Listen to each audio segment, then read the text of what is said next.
लेकिन ये तो खुद का सरदर्द बढ़ाने वाली बात हो गई वीएन झा सर। ये तो ठीक वही बात हो गई कि अपने मसले सुलझ नहीं रहे और अपने लिए परेशानी और ज्यादा बढ़ा दी। पहली बात तो ये कि इससे पहले भी टीटीपी के ठिकानों को निशाना बनाकर हमला किया, महिलाएं बच्चे ज्यादा मारे गए। एक बार फिर से वैसी ही कार्रवाई कर दी, जबकि पिछले कुछ दिन से लगातार पाकिस्तान अलग अलग वजहों से तनाव में है। टीटीपी के लड़ाके आगे बढ़ रहे हैं, उधर तालिबान से संबंध ठीक नहीं रहे। हालांकि पाकिस्तान के आर्मी चीफ ने ये कोशिश की भी थी कि हम चाहते हैं तालिबान से रिश्ते अच्छे रहें, लेकिन फिर से ये एक और जो कोशिश हो गई। और जैसा सर्वे भी हमने दिखाया कि क्या जानबूझकर सिविलियंस पर हमला हुआ, ये तो फिर वो वाली बात हो गई ना, ओखली में सर डालने वाली। पाकिस्तान ऐसा क्यों करेगा और क्यों कर रहा है? रचना, एक्चुअली क्या हुआ है वो तो या तो पाकिस्तान बताएगा या फिर अफगानिस्तान बताएगा। पाकिस्तान भी ठीक से नहीं बता पाएगा, क्योंकि जब एरियल अटैक आप किसी टारगेट पे करते हैं तो एक प्लस माइनस होती है। क्या वो टारगेट जो आपने चुना है वो क्या वो वही टारगेट है जो कि एक्चुअल कल्प्रिट है, या कहीं और जाके बम गिर गई। हमने एरियल अटैक में जहां भी ऐसा होता है, अक्सर हमने ऐसे देखे हैं कि ऐसा होता ही है कि काफी पॉसिबिलिटी होती है कि जब तक आप पिन पॉइंट अटैक ना करें, हो सकता है कि आपका जो एरियल अटैक है किसी अलग जगह पे, नागरिक जगहों पे पड़ जाए। तो ये अक्सर ऐसा होता रहा है। तो एक्चुअली लॉस कितना हुआ वो तो अफगानिस्तान बताएगा, और वो चुपचाप नहीं बताएगा। लेकिन उससे बड़ी जो चीज है रचना, एक ये है कि देखिए, पाकिस्तान में आज के दिन में लगभग 45-46 जिहादी ऑर्गेनाइजेशंस हैं। अफगानिस्तान में भी जिहादी ऑर्गेनाइजेशंस हैं। और ये जो जिहाद का जो एक एक आइडियोलॉजी है ना, ये आज की नहीं है। ये बर्बरता पूर्ण वो सदियों से चली आ रही है। अब ये लड़ते रहेंगे, ये लड़ाई करते रहेंगे, एक आपस में एक दूसरे से लड़ेंगे आपस में कभी कभार। इसलिए हम जानते हैं कि ये दूसरों के ऊपर में जिहाद अटैक करते हैं, लेकिन आपस में भी इनकी सेक्टेरियन वायलेंस जो है वो चलती रहती है। हमने यमन में देखा हुआ है, यमन कंगाल हो गया था। तो वो धन्यवाद करे, चरण पूछे चीन का कि उन्होंने दोस्ती कराई इन दोनों के बीच में, नहीं तो वो बर्बाद हो जाते। तो ये इनके बीच में चलता रहेगा। अब कौन सी आइडियोलॉजी कहाँ पे काम करती है, शिया आइडियोलॉजी है या सुन्नी आइडियोलॉजी है, सलाफी की और आइडियोलॉजी है। आज के दिन में विश्व में 188 जिहादी ऑर्गेनाइजेशंस हैं, जिसमें से 57 बिल्कुल ग्रेडेड खतरनाक हैं, चाहे वो एशियन कॉन्टिनेंट में हो, अफ्रीकन कॉन्टिनेंट में हो या और कहीं पे हो। तो ये इनकी वास्तविकता है। अब आते हैं एग्जैक्टली अफगानिस्तान पे। देखिए, अभी 25 दिसंबर को अटैक हुआ था, उसके बाद ऊपर में हम आपके इस चैनल पे हम लोगों ने बात की थी। और उस समय में भी पाकिस्तान ने टारगेट किया था टीटीपी को। देखिए, टीटीपी जाके पाकिस्तान में अटैक करता है। टीटीपी अफगानिस्तान की विचारधारा लेके चलता है, और ये विचारधारा लेके चलता है कि खैबर पख्तूनख्वा और बलूचिस्तान वो उसका भाग नहीं है। खैबर पख्तूनख्वा को कभी कभी का पाकिस्तान से और अलग हो जाना चाहिए था। ये उसकी बेसिक मानसिकता है। तो उसके चलते टीटीपी जो है हमेशा पाकिस्तान के लिए एनिमिकल रही है। और इसी तरह से आईसिस के, आपने सुना होगा, आईसिस जो खरसन खैरसन, वो जो है वो अफगानिस्तान के खिलाफ साजिश लगता रहेगा, और उनका हेडक्वार्टर पाकिस्तान में है। तो ये जो आपस की जो इनकी रणनीति चल रही है, ये चलता रहा है और आगे भी चलता रहेगा, क्योंकि ये सांप है। ये जिहादी ऑर्गेनाइजेशन जो हैं ये साफ हैं, ये नहीं जानते क्या डस किसको रहा है। डसने वाला का जब भी वहां पे पांव आ जाएगा, किसी का पांव उसके पूंछ में पड़ जाएगा, वो डस लेगा। तो ये चीजें वहां पे चलती आ रही है। अब अभी आपने कहा कि J-17 फाइटर, देखिए J-17 कुछ नहीं है, ये MiG-21 से थोड़ा सा परिष्कृत है। उसमें कोई खास चीज नहीं है। उसको मारने के लिए हमारे जो जो मिग अगर बाइसन भी होते तो वो काफी है। हमारे जो जितने सारे एयरक्राफ्ट हैं, चाहे MiG-29 ले लीजिए, वो हमारा LCA काफी भारी पड़ेगा पाकिस्तान के सारे एयरक्राफ्ट पे। तो कोई भी एयरक्राफ्ट जाके ऐसे क्षेत्र में, अफगानिस्तान वाले क्षेत्र में, जहां की उनका अपना एयर डिफेंस काम नहीं कर रहा है, तो बिना एयर डिफेंस वाले जगह में कोई भी हेलीकॉप्टर भी जाके वहां पे बम गिरा सकता है। तो ये कोई बड़ी मर्दानगी नहीं है। और जहां तक ये जिन एरिया में बम गिरे हैं, जो रिपोर्ट आई कि महिलाएं मारे गए हैं, बच्चे मारे गए हैं, तो मैं आपको 25 दिसंबर को भी लेके चलता हूँ। उन दिनों में उनका जो बम गिरा था वो लमन, मरघा और मुर्ग बाजार, 3 एरिया में पड़ा था। और मुर्ग बाजार को कहा जाता है कि वहाँ पे औरतें भी जिहाद में भाग लेती हैं, और औरतों को बताया जाता है कि सुसाइडल अटैक वेस्ट कैसे पहनते हैं और उसको कैसे इनिशिएट करते हैं। तो ये इस तरह की जो हेटफुल जो जो ऐसा मानसिकता ऐसा जहाँ देखा पे है है। कई बार महिलाओं बच्चों को जानबूझकर आगे कर भी दिया जाता है, जो कि इससे पहले वाला जब अटैक हुआ था तब भी इस तरह की खबरें निकलकर सामने आई थी। जी खैर, हाँ, कुछ और जी हाँ। सवाल है जो हमने लोगों के बीच में जाकर पूछे। हमने एक और सवाल पूछा, हमने पूछा कि पाकिस्तान की इस एयर स्ट्राइक के बाद में अब खैबर पख्तूनख्वा में टीटीपी के हमले क्या और ज्यादा तेज हो जाएंगे क्या? क्योंकि इससे पहले यही हुआ था, टीटीपी के ठिकानों को निशाना बनाया तो हमले पाकिस्तान में अलग अलग हिस्सों में तेज हो गए थे, खासतौर से खैबर पख्तूनख्वा। हमने ये प्रश्न जब लोगों के बीच में जाकर पूछा, हमने हाँ नहीं का ऑप्शन दिया। इसमें 77% लोग कह रहे हैं कि हाँ, हमें ऐसा लगता है कि टीटीपी के लड़ाके अब और ज्यादा आगे बढ़ेंगे और खैबर पख्तूनख्वा के एरिया में ये हमले और तेज हो जाएंगे। 17% लोगों ने कहा कि नहीं, हमें ऐसा नहीं लगता, जबकि 6% लोग ऐसे भी रहे जिन्होंने कहा कि हम इस बारे में कुछ कह नहीं सकते, यानी कि उन्हें कोई आइडिया नहीं है। लेकिन 77% एक बड़ी संख्या है जो लोग मान रहे हैं कि टीटीपी के लड़ाके अब और ज्यादा परेशानी बढ़ाएंगे, खैबर पख्तूनख्वा में हमले और ज्यादा तेज हो जाएंगे। चौथा सवाल जो हमने पूछा कि खैबर पख्तूनख्वा के इलाके में पाकिस्तानी सेना टीटीपी के आगे कमजोर नजर आती है क्या? क्योंकि कई बार खबरें इस तरह की निकलकर सामने आई थी जब पाकिस्तानी सैनिकों ने इस्तीफा देना शुरू कर दिया था। हमने प्रश्न पूछा हाँ नहीं के ऑप्शन के साथ में। इसमें 74% यानी कि एक बड़ा तबका ये मान रहा है कि हाँ, टीटीपी के लड़ाकों के आगे पाकिस्तान की जो फौज है वो फीकी पड़ती हुई नजर आती है, कमजोर पड़ती हुई नजर आती है।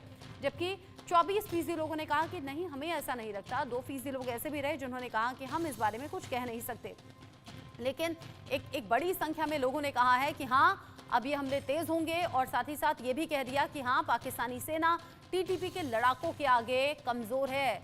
मेजर जनरल माथुर, ये सवाल इससे पहले तब उठा था जब पाकिस्तानी सैनिकों के एक के बाद एक इस्तीफा देने की खबर थी। जब एयर स्ट्राइक लास्ट टाइम हुआ था उसके बाद ही ये खबरें निकलकर सामने आने लगी।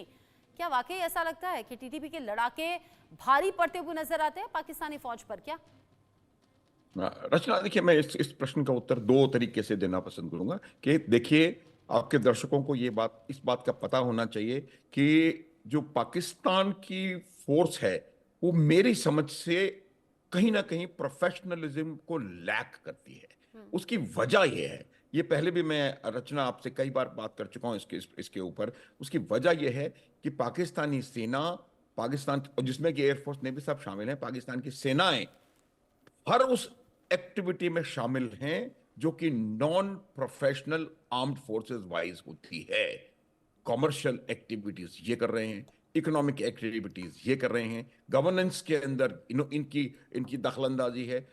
चाहे वो एडमिनिस्ट्रेशन हो, चाहे वो ब्यूरोक्रेसी हो, चाहे वो डिप्लोमेसी हो, हर चीज पाकिस्तान की आर्मी करती है। और सैकड़ों वो कॉमर्शियल वेंचर्स वहां पर चला रहे हैं। जो सेना व्यापार करती है वो सेना लड़ाई कैसे कर सकती है? तो मेरा यह मानना है कि पाकिस्तानी सेना के फंडामेंटल इथॉस इस प्रकार के हैं कि वो कहीं ना कहीं प्रोफेशनलिज्म लैक करती है। दूसरी इशू ये होती है कि ये जो तहरीक तालिबान पाकिस्तान है, उसको दो मेजर एडवांटेजेस यहां होते हुए नजर आ रहे हैं। पहला, तो जिस इलाके में ये लोग लड़ाई लड़ रहे हैं उस इलाके में लड़ाई लड़ने के ये बहुत पारंगत एक विशेषज्ञ एक्सपर्ट्स हैं। और ये पहाड़ी इलाका है, और ये इस प्रकार का इलाका होता है जहां पर कि conventional weapon systems, more importantly जो एयर फोर्सेस हैं, उनका असर उतना इसलिए नहीं होता कि एग्जैक्टली जो छुपाव में, पहाड़ी के छुपाव में जो लड़ाके, या जिसको आप कुछ भी शत्रु कहें, या जो भी, वो अगर छुपाव में रहता है तो उनके ऊपर इसका असर, पूरा इफेक्टिव असर होना मुश्किल होता है। दूसरी बात यह है, थोड़ी देर पहले भी मैंने इस बात का मेंशन किया, पाकिस्तान में दो ऐसे लोग हैं, और उसमें जब मैंने इसे पाकिस्तान, उसमें पाकिस्तान की सेनाएं भी शामिल हैं। उनमें से कुछ लोग आइडेंटिफाई करते हैं टीटीपी की आइडियोलॉजी से, टीटीपी की विचारधारा से, और वो कहीं ना कहीं टीटीपी को अंदर से और विद इन द एस्टेब्लिशमेंट उनको मदद मिल रही है, जिसकी वजह से टीटीपी एक इफेक्टिव इनके ऊपर हमले कर पा रहा है। और ऐसे ऐसे हमले कर रहा है, पाकिस्तान के सेना के 16-16, 20-20 सैनिकों को एक साथ एक हमले में समाप्त करना, ये कोई मजाक की बात नहीं है। और तीसरी बात ये होती है कि जो इंसर्जेंसी है उनकी कई स्टेजेस होती हैं, और ये पाकिस्तान की जो इंसर्जेंसी पाकिस्तान में हमें देखने को मिल रही है, चाहे वो खैबर पख्तूनख्वा हो, चाहे वो बलोचिस्तान हो, या कुछ मायने में पाकिस्तान इलीगली ऑक्यूपाइड कश्मीर हो, गिलगिट बाल्टिस्तान हो, वो चौथी स्टेज में पहुंच चुकी है, फाइनल स्टेज में। और वो स्टेज क्या है कि वो खुले होकर के 360 डिग्री वॉर डिक्लेयर कर रखी है टीटीपी ने पाकिस्तान के खिलाफ। और ये 360 डिग्री वॉर डिक्लेयर करने का अर्थ यही है कि पाकिस्तान को, कि ये जो फाइनल स्टेज है वहां पर मेरे ख्याल से इंसर्जेंसी की, टेररिज्म की, और ये पाकिस्तान जब तक एक बहुत, मैंने इंग्लिश में एक थोड़ा एक एक्सप्रेशन यूज किया था कि वो स्लाइडिंग इनटू रिलीजियस एक्सट्रीमिज्म, ये जो पाकिस्तान का देश है वो वहाँ कहीं ना कहीं इस रिलीजियस एक्सट्रीमिज्म के इतना कब्जे में आता जा रहा है कि इसके अब इकट्ठा रह पाने के ऊपर भी प्रश्न चिन्ह लग रहा है। टीटीपी का एक और काम हो रहा है कि वो टीटीपी बलूचिस्तान के जो लिबरेशन ऑर्गेनाइजेशंस हैं या उनके लिबरेशन आर्म्ड विंग्स हैं, चाहे वो बीएलए हो या कोई और हो, उनके साथ भी कोऑर्डिनेट कर रहा है। और ये तमाम मिलकर के कोशिश ये कर रहे हैं कि पाकिस्तान के एस्टेब्लिशमेंट पे और पाकिस्तान रन कमर्शियल एस्टेब्लिशमेंट्स के ऊपर हमला किया जाए। आप अगर रचना रिकलेक्ट करेंगी तो कुछ समय पहले जब ये एयर स्ट्राइक्स हुआ था तब टीटीपी ने पाकिस्तान के लोगों को और पाकिस्तान की सरकार को कहा था कि वो पाकिस्तान रन एस्टेब्लिशमेंट से चीजें लेना समाप्त कर दें। उनके द्वारा बनाया गया चाय पत्ती से लेके, चीनी से लेके, सीमेंट से लेके, हवाई जहाज, everything Pakistan non professional army is manufacturing. तो उन्होंने ये तक कहा था कि ये जिन गाड़ियों में ये सामान जाएगा उन गाड़ियों को भी हम टारगेट करेंगे। तो मेरा मानना यही है कि अगर पाकिस्तानी आर्मी को, आर्म फोर्सेस को प्रोफेशनलिज्म रखना है और अपना एक मिलिट्री कैरेक्टर बचा करके रखना है, ठीक है रचना, मैंने भी 4 दशक प्रोफेशनल होना एक बड़ा रीजन आपको समझ में आता है, बाकी रीजन के साथ में डॉक्टर वीएन झा, क्या आपको लग रहा है कि वाकई हमले अब तेज हो जाएंगे? जैसा कि यहाँ करीब करीब 75% लोगों ने रिएक्शन दिया भी कि हाँ अब हमले तेज हो जाएंगे, और ये लास्ट टाइम देखा भी गया था। अब अगर हमले तेज हो जाएंगे तो पाकिस्तानी फौज मुकाबला करेगी कैसे? क्योंकि टीटीपी के लड़ाके तो हर तरीके से महारत हासिल किए हुए हैं। रचना, अगर हम इतिहास में विश्वास रखते हैं तो अभी तक का इतिहास, चाहे तहरीक तालिबान पाकिस्तान का हो या किसी और जिहादी ऑर्गेनाइजेशन का हो, यही है कि वो पलटवार करेंगे। और पिछली बार भी हमने देखा था कि जब पाकिस्तानी जब एयर स्ट्राइक हुआ था 25 दिसंबर या उससे पहले 7 सितंबर और मार्च में भी हुआ था, हर बार जितनी बार एयर स्ट्राइक हुआ था उसके बाद वापस जो पलटवार है वो हमेशा हुआ है टीटीपी के द्वारा।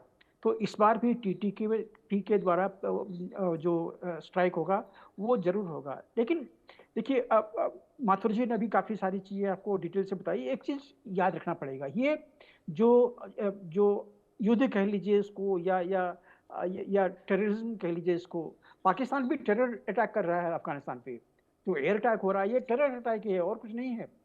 तो ये लोग जो जो जो जिहादी ऑर्गेनाइजेशंस हैं, ये डायरेक्टली वॉर नहीं करते हैं, इनका वो गोरिल्ला वॉरफेयर चलता है। बेसिक प्रिंसिपल इनका गोरिल्ला वॉरफेयर ही चलता है।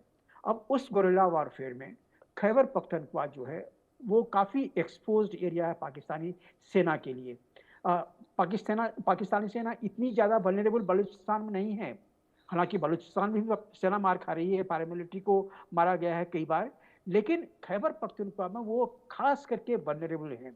अगर जिस दिन टीटीपी अपना मन बना ले कि आज हमें पाकिस्तानी सेना को मारनी है या उनके पुलिस को मारनी है, आराम से मार सकते हैं, क्योंकि उनका गोरिल्ला वॉरफेयर के लिए वो खैबर पख्तूनख्वा का जो ज़्यादातर एरिया है वो काफ़ी उपयुक्त है उसके लिए, गोरिल्ला वॉरफेयर के लिए। तो ये चीज़ वहाँ पे चल रहा है। तो ये गोरिल्ला वॉरफेयर के तहत में आप अगले आने वाले 2 दिन में सुनिएगा कि टीटीपी ने फिर से वापस हमला किया हुआ पाकिस्तानी सेना पे, सेना को या मारा है, या फिर उनके कुछ चौकी जो उनके बॉर्डर पोस्ट हैं उसको तबाह कर दिया, क्योंकि अफगानिस्तान दुरान लाइन को नहीं मानता है। तो वहाँ पे जितनी लगे उनकी पोस्ट हैं, कितनी बार ध्वस्त कर चुका है, फिर से वो बनाता है, फिर से ध्वस्त करता है, ये वहाँ पे गेम चल रही होती है। तो आने वाले दिनों में मैं यकीन करता हूँ उन परसेंटेज जो आपके रिस्पोंडेंट हैं कि टीटीपी वापस पलटवार करेगा, इसमें कोई दो राय नहीं है। पाकिस्तानी सेना को भी मारेगा, पाकिस्तानी पुलिस को भी, क्योंकि पुलिस को इससे वो पहले लोग भी ये इन्फॉर्मर देखा गया मानते था, हैं आप वहाँ पे। ठीक कह रहे हैं, डूरंड रेखा वाला जो मसला है वो पहले से चला आ रहा है और उसमें ये जो अटैक हो जाते हैं ना बीच में, ये और ज्यादा आग को भड़काने का काम करते हैं। जो बिल्कुल, लास्ट टाइम भी हमने बिल्कुल। देखा था, पाकिस्तानी फौज को भी निशाना बनाया, चौकियों को निशाना बनाया, पाकिस्तानी पुलिस या वालों को भी निशाना बनाया और अलग अलग जगह हमले हो गए थे जिसकी अभी भी पूरी आशंका है कि इस बार भी ऐसा होगा। देखते हैं इस बार भी क्या पाकिस्तानी फौजियों के इस्तीफे की झड़ी लगती है क्या। बहुत शुक्रिया वीएन झा सर, अनुज माथुर सर, इंडिया न्यूज के साथ जुड़ने के लिए।